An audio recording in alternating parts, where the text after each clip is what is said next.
everybody, and welcome to another exciting installment of Wrestling Rampage. The two amigos are back in this bitch. That's right, guys. We are back in, and it is that time, guys. It's time for the Rumble. It's time for the Royal Rumble. That's right. Classic Vince line. Yep. Guys, we let you guys. Yeah, we let our subscribers, because it's Royal Rumble weekend here. That's right. Royal Rumble coming up. Yes, it is. So you guys voted, and you guys chose, not because of our Patreon backers, we don't do that crap. Yeah. Because we don't have that luxury. Yeah. We're doing this for free for you guys. Yeah, you know why? Because free for all. Yeah, we're the free for all. Yeah. You know. Y'all picked WWF Royal Rumble 1992. That's right. And I chose, and I requested this one. They want to know. You said that you choose. You asked me what my favorite Royal Rumble was. I said it was 92. And we told you guys that you guys could choose. And the in second place, the runner-up was Royal Rumble 1998. Yes, with 7 votes. And WWF Royal Rumble 1992 got 10, so we have to do Royal Rumble 92. Got to do Royal Rumble 1992. So here we go, January 19th, 1992, at the Knickerbocker Arena. The Knickerbocker Arena. In Albany, New York, which has now since been changed. Yeah. I think it's Times something Center or something like that. The commentators... Classic. Yes. Bobby the Brain Heenan and Gorilla Monsoon. Yes. Bobby Heenan and Gorilla Monsoon. During this entire pay-per-view. Yeah. I'm about to say this right here. It made me laugh. During this entire fucking Royal Rumble 92, Gorilla Monsoon and Bobby Heenan made me laugh all through this fucking show. Yes, they did. They made me laugh my ass off even through the shitty matches. Even through the shitty matches, yes. They made me crack up. I missed them so much as a broadcast team. The dark match is... oh, yes. The dark match for Royal Rumble 1992 is the greatest jobber who ever lived. The Brooklyn Brawler. Yes. As he takes on some schmuck named Chris Walker. And Chris Walker ends up beating Brooklyn Brawler. Yeah, Chris Walker, you know, he was just a fucking young guy coming in. He had fucking... He was fucking big and jacked and...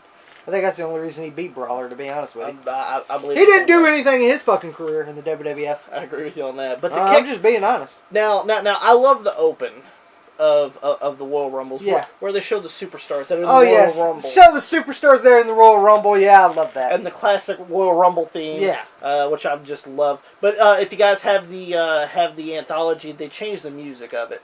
But like the original is the Royal Rumble theme, which I love that theme, by the way. Oh, yes. It always got me pumped for the Royal Rumble. Yes, it always did. I love the theme. They need to use that theme now. I agreed. To try to get me pumped. The match to kick off Royal Rumble 92 is the Orient Express of Pat Tanaka and Kato, which is... Paul Diamond, the reformants of Bad Company. Yes. Under the Orient Express name. And with their manager, Mr. Fuji. And as they take on the new foundation, Jim the Anvil Neidhart and the Rocket, Owen Hart. And oddly enough, I like this match. Yeah, this was a good opening match. I thought the Orient Express and the new foundation put on a really great opening match. And my other favorite was Bobby Heenan. The classic line. You know, fucking Owen Hart and Jim Neidhart are out. You know, fucking Bobby Heenan. Fucking, look at Neidhart. He has his bandana on too tight, and he starts laughing. Ha! See? See? And then my favorite. It looks like the new foundation just woke up. What do you mean? Gorilla Monsoon just woke up. Yeah, they got their pajamas still on. Yeah, they still got their pajamas on. Classic stuff. Love the commentary. Love the match. A really great match, and for 92. They were putting on some good, there were some high spots in the match. I know that Mr. Fuji ends up putting his cane on the rope in the corner. Yes. And Kato and Tanaka whips Owen Hart, and his shoulder rams into the... breaks the cane. The fucking cane of Mr. Fuji. And one of my favorites also is when Jim Neidhart actually whips Owen. And Owen does the suicide dive on the Kato on the outside. That was fucking great. Epic. That was a great spot. But it ends, Tommy, with what? And here's the thing. Yes. They were using basic fucking moves and the crowd was happy about yes, it. They weren't using no fucking dick spots. They weren't using goddamn super kicking 8-year-olds. They weren't fucking doing anything like that. They weren't doing anything too dangerous. They weren't putting tampon in fucking bloody pussy or anything like that. And it ends with what, Tommy? And it ends, the Rocket Owen Hart, climbs up to the rope. Climbs up to the top rope. Jim Neidhart grabs him. Rocket launcher. World famous by the Midnight Express, by the way. Yes. 1, 2, 3. On Tanaka. On Tanaka. And the New Foundation with a big win here over the Orient Express in a great match. It was a great match. It was a good tag match. Next thing is, if you guys do not know, Bret the Hitman Hart lost his WWF Intercontinental Championship to the Mountie. At a house show in Springfield, Massachusetts. Yeah, at a house show. Bret went out there with a 104-degree temperature and wrestled under doctor's advice. Yes, and the Mountie wins the Intercontinental Championship because he always gets his man. And then he attacks Bret Hart after the match, and then here comes Roddy Piper says, "Listen, Mountie, you won your fucking Intercontinental title. Get out of the fucking red, white, and blue ring." That's right. And then I love that ring. Oh, I love that ring too. I wish they'll bring it back. Yes. And fucking the Mountie gets out, and then Piper's checking on Bret Hart. Here comes the Mountie. He hits the Mountie hits Roddy Piper in the back with the belt, and fucking the Mountie fucking got his fucking belt up. Say yeah, and then here comes Roddy Piper. Goes, "What the fuck you doing?" And then he hits fucking the Mountie, and the Mountie takes a big old powder out of the ring. Which sets this match. Yes. And then of course we have the classic promo with with the Mountie first. What gives Piper a fucking Intercontinental title match, huh? With 2 days notice. Yeah. And fucking, I'm gonna take his integrity, his manhood, and whatever's left, because the Mountie always gets his man. And then there's Jimmy Hart kissing Intercontinental Championship belt. Oh my fucking great. Roddy Piper. Yes. Probably one of the greatest promo guys ever in the business. No doubt. Fucking, he goes, you know what we're dealing with is one of the original Village people here. And you got your maid Jimmy Hart kissing the belt, keeping all that lipstick on it. Talking about, and then he goes, "You want to take my manhood? I came here to fight. I don't know what you come here to do." and he can't. He came here to win 2 titles, and he can't do it unless he wins the first one. Yeah, and he says, "Fucking the Mountie's been dreaming. It's been wet too." Yeah, classic stuff with Mean Gene Okerlund. Oh yeah, R.I.P. Mean Gene. Yeah, the great Mean Gene Okerlund sets up this match for the WWF Intercontinental Championship when the Mountie, the reigning and defending Intercontinental Champion, defends the Intercontinental Championship. The Mountie defends the Intercontinental Championship against Roddy Piper. I thought this was a good match. Yes. A little bit short. A little bit short. But it told a decent story. It told a great story because, what was it like a great 5-star? No. But it told a great story. Mountie kept trying to get away from Piper. Yeah, get out and Piper of the ring. grabs him and pokes him in the eyes, everything. But eventually he gets Piper gets him in the sleeper hold. Yeah. Roddy Piper's got the Mountie in the sleeper. Referee counts the arm. 1, 2, 3. And the Mountie loses the Intercontinental Championship to Roddy Piper. This is the first major WWF title that Roddy Piper's ever held. It's the only singles championship he ever held. It's the only singles championship he's held in the WWF. Minus his tag team championship with Ric Flair. Flair later in the years, yep. And then Jimmy Hart got mad, getting in the ring with the cattle prod, starts running towards and then Piper. Fucking Jimmy Hart rolls out of the ring, and Roddy Piper shocks goddamn the Mountie with the fucking buzzer, the fake buzzer, and you see fucking the Mountie go in convulsions. and you hear the shitty fake noise. Yeah, the fake noise. And the Mountie goes in convulsions and rolls out of the ring. And of course, Piper holds up the belt. A great moment in my opinion. Yeah, great moment. I enjoyed which led up to a great match for WrestleMania 8. Between Roddy Piper and Bret Hart, an instant classic. Probably one of the best matches on WrestleMania 8. Next match, not so much. Not so much, As we see the Beverly Brothers, Will and Blake. With the Genius, which is Leaping Lanny Poffo, by the way. They're going to take on the Bushwhackers with Jameson. With Jameson. You want me to tell you what I thought of this match? This match sucked. It did suck. This match, do you want to tell you the only thing that made this match any interesting? Was Bobby Heenan and Gorilla Monsoon on commentary. Yeah. And Bobby Heenan fucking butchering Jameson. By the way, Jameson, you suck. What do you think of that? Look at him. He hasn't showered in months.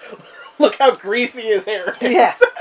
Just classic stuff. Remember he blew his nose in a fucking sock. And fucking, here comes the genius. He slaps fucking Jameson. Is it bleeding? Is it bleeding? And Gorilla's he hit me. He hit me. And fucking Gorilla goes, no, it ain't bleeding, Jameson. And then fucking Bobby Heenan, yeah, it ain't bleeding. You're still breathing. yeah, you're still breathing. Hit you hard enough. You're still breathing. I love it. But I have to say this right off the bat. When the Bushwhackers got inducted into the WWE Hall of Fame, when the Bushwhackers, some of the fans, yeah, we're talking about how shitty the Bushwhackers were.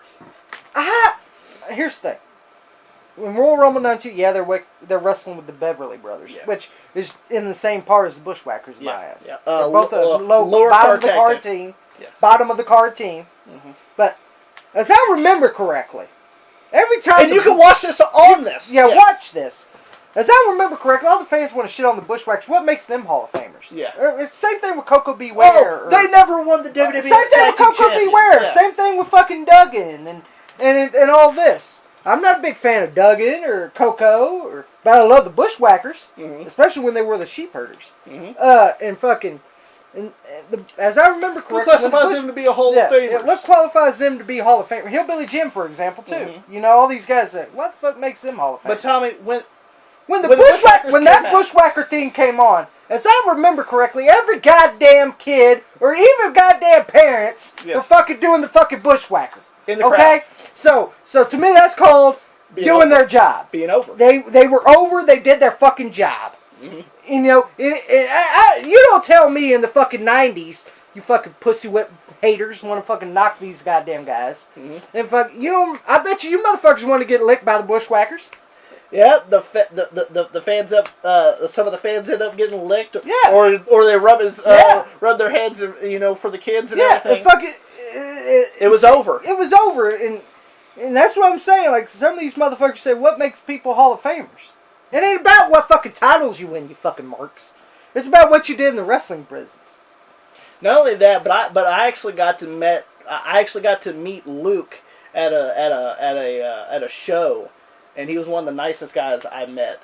Very nice guy. Yeah. And deserved to be in the Hall of Fame. I wasn't able to meet Butch. It was only Luke there, but I was glad and happy to meet him, and he was a very nice guy. So, and yes, it ends when... the match did suck. Yeah, the match did suck. But the Bushwhackers were over. Yes, they were. They were. The Beverly Brothers, not so much. No, not at all. It ends when I believe it was Blake coming off the... that was Bo. Well, Bo, Blake, whatever the fucking names are. Whatever the fucking Beverly Brothers. That's how much I don't care about the Beverly Brothers. Yeah, they sucked anyway. And fucking hit a double axe handle on Butch. Yeah. And fucking the other Beverly pins fucking Butch. Luke tries to get there. Referee already counted 3. Luke tried the best he could to get there.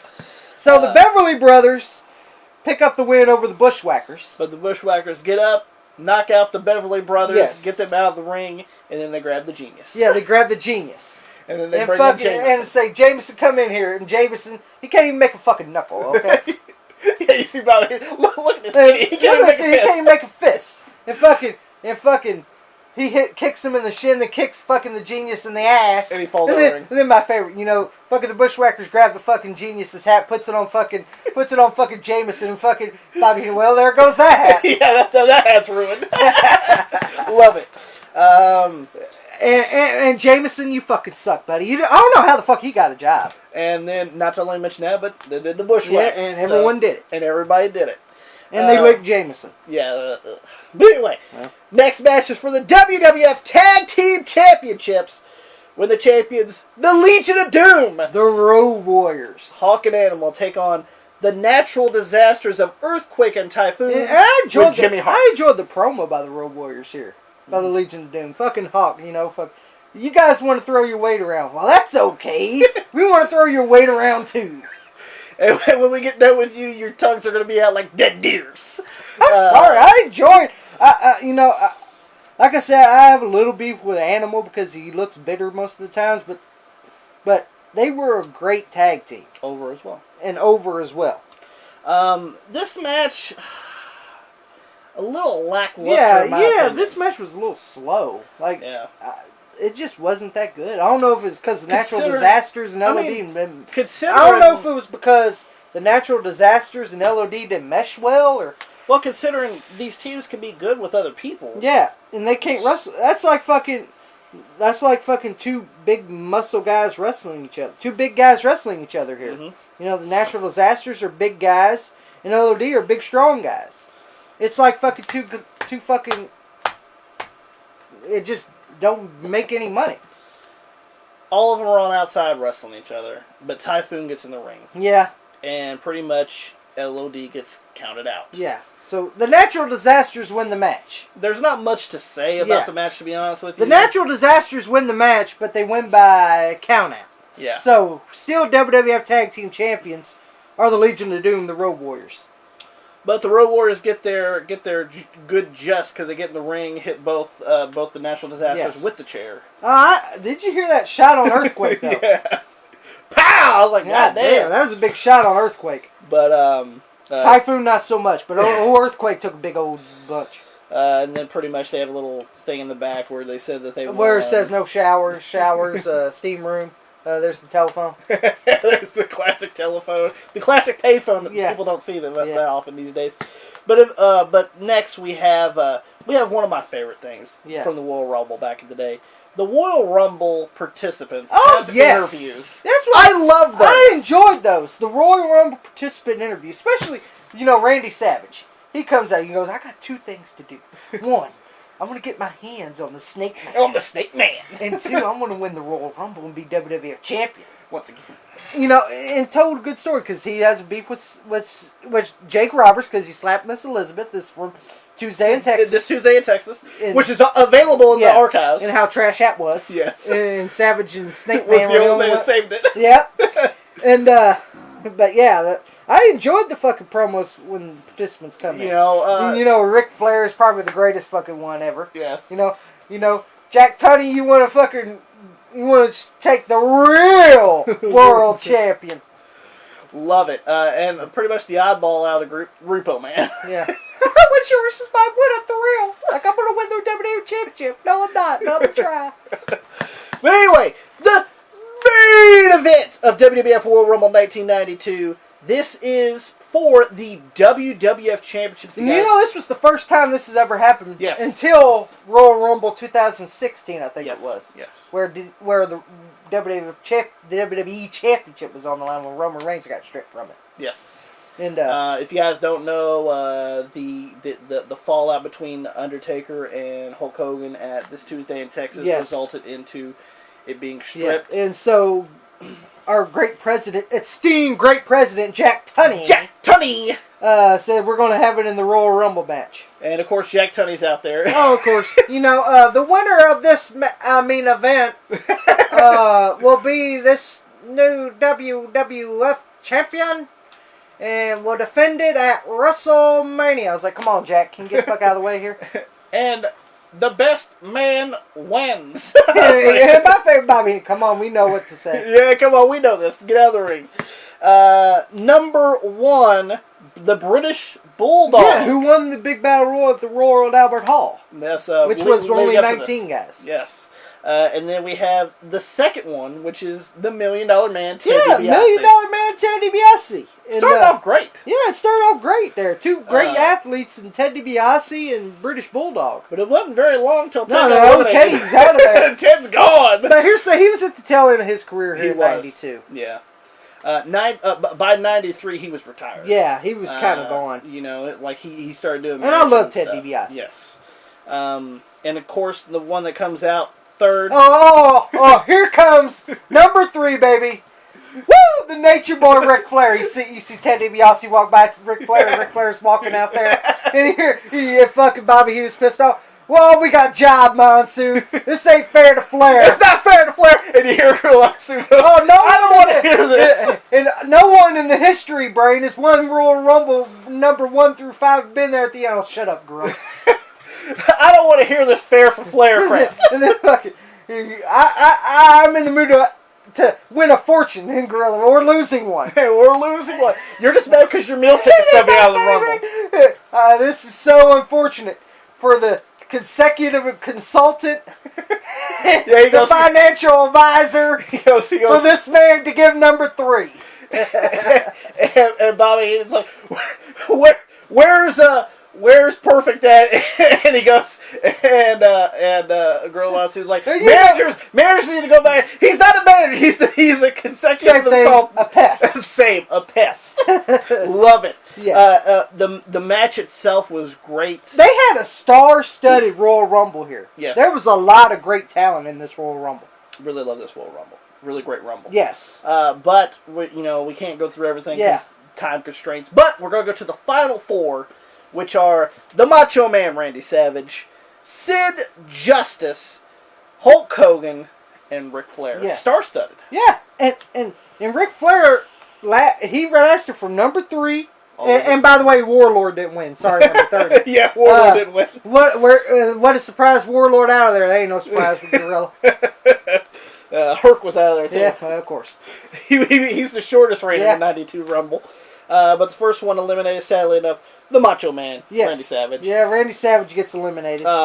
Ric Flair, Sid has him trying to get him out, and Ric Flair does a big knee from behind on Sid Justice, and Randy gets eliminated. Yeah, he pretty much falls out of the ring. Next one to be eliminated is Sid Justice. No, Hulk Hogan. Oh, Hulk Hogan, excuse me. Hulk Hogan's next to eliminate, because Hogan's going after Flair, and fucking Justice goes, what the fuck is this? Just fucking grabs Hogan, throws him out, and Hogan goes, what the fuck you doing, brother? Brother? What are you doing, brother? I was supposed to win this, brother! In my fucking red and yellow. This should be my goddamn title. And fucking you said, what are you doing, big boy, huh? And all this, and fucking Hogan grabs fucking Sid's hand. Yank it on him. And Ric Flair takes him, dumps him over. Hogan's even helping. And fucking the Nature Boy, Ric Flair, is the new WWF champion. And he was in there for over an hour. You could tell he was tired. Pretty impressed with Bulldog being in there for like 27 minutes, something like that. Almost 30, yeah. Roddy Piper as well. Roddy Piper he wrestled 2 matches and he was in there for a very long time. Actually, he was the 5th man to be eliminated. Yes, he was the 5th guy to be eliminated. So I mean, he was in there with the big dogs. Yeah. So was Rick Martel, which is pretty shocking. I like Rick Martel. Oh, I do too. And then of course, Tommy, the famous Ric Flair promo. Oh yes, Ric Flair, with a tear in my eye. Well, hold on. Before we get to that, we need to talk about Flair. Real quick. We need to talk about Sid. Hogan. Flair. Oh my Flair. Flair's got the WWE title, and Bobby Heenan. I gotta get down there. Takes the goddamn headset off. Takes the belt. They powder. Yep. As Hogan and Sid are going after each other. Yeah. In the ring. Fucking pushing each other. And then here comes the suits. Here comes the suits. Renee Goulet, Pat Patterson, Mr. Personality, Tony Gurria. Oh, referees. Referees fucking pulling back Sid and Hogan. Hogan's in the ring. Sid's going out of the ring. I kill you. Let him go. Come on, Hogan. I kill you. I love it. But now you go to the famous. And then Mean Gene's in the back. Yeah, Mean Gene, baby. Fucking Bobby Heenan. Fucking says he took it to everybody out of the ring. I knew he was going to win it. And at first he wasn't know he was going to win it. I knew he was going to win it. And then Mr. Perfect with the classic line. We ain't the guys that say we told you so, but we told you so. And fucking with a tear in Flair, baby, with a tear in my eye, which is no shock. He cries about everything. Yeah. But I love Rick. Yeah. He deserves to cry because he's a great talent. He does. And I'm sorry, people say that Hogan and Flair are the 2 best that made wrestling business what it is today, which is true. Mm-hmm. But I've always been a Flair guy over a Hogan guy. Mm-hmm. And this is the greatest moment of my life. And then let's put that cigarette out. I still want to know who was smoking in Royal Rumble 1992. I would love that. If Mean Gene was alive, I would ask him, hey, Mean Gene, who was smoking in Royal Rumble 1992? The world wants to know. Yeah, the world wants to know. And then Ric Flair, I want to party. I want to party. And all this. And he goes, I love it, I'm the new World Wrestling Federation champion. Woo! And all this. You want to talk about the real World Heavyweight? I got the real WWF Championship. Yes. The only title that matters. And it pretty much did in fucking 92. Yes, it did. Because WCW wasn't doing that great. Well, fuck no. Whoa, when they lost Flair, they didn't. Nope. And see, that's another thing. The WCW fans say when we won Flair. Well, you weren't going to get him. Yeah, he went to WWF. You know why? Because he got tired of being fucking coonskip Jib Herd over there. Fucking ruining his goddamn fucking reputation over there. And then, of course, we have a little montage of what happened. Yeah, pretty much highlights. Yeah, highlights of the Royal Rumble. With the Royal Rumble theme. Yep. Love it. And pretty much that's the end of WWF Royal Rumble 1992. We hope that you guys enjoyed this. Pretty much every match was pretty good. Besides the Beverly Brothers and the Bushwhackers. And LOD and Natural Disasters. Pretty much the two tag team. Well, the two tag team matches at the end. Yeah. Not very good. Not very good. But this was a everything else. Everything else was great. Match of the night, I would probably have to give. Definitely the Royal Rumble match itself. Yeah, definitely the Royal Rumble match. And I have to put close second. Well, probably have to be Orient Express and the New Foundation, and probably third I have to give it to Piper and the Mountie. No doubt, and we hope that you guys enjoyed this video for the review, because you guys chose it, and we're going to give it to you, and we just did. We just did, baby, because we're a man of our word. That's right, and if you guys enjoyed the WWF Royal Rumble 1992 review, give it a thumbs up. Share it all over social media. Like us on Facebook, facebook.com/WrestlingRampage2. Follow us on Twitter @WrestleRampage. Don't forget to hit that subscribe button for more great videos coming to you each and every day right here from one of the best damn wrestling YouTube channels going today, Wrestling Rampage. Tommy, take it away. If you don't subscribe to our YouTube channel, Wrestling Rampage, then I guess your punk ass just don't know wrestling, baby.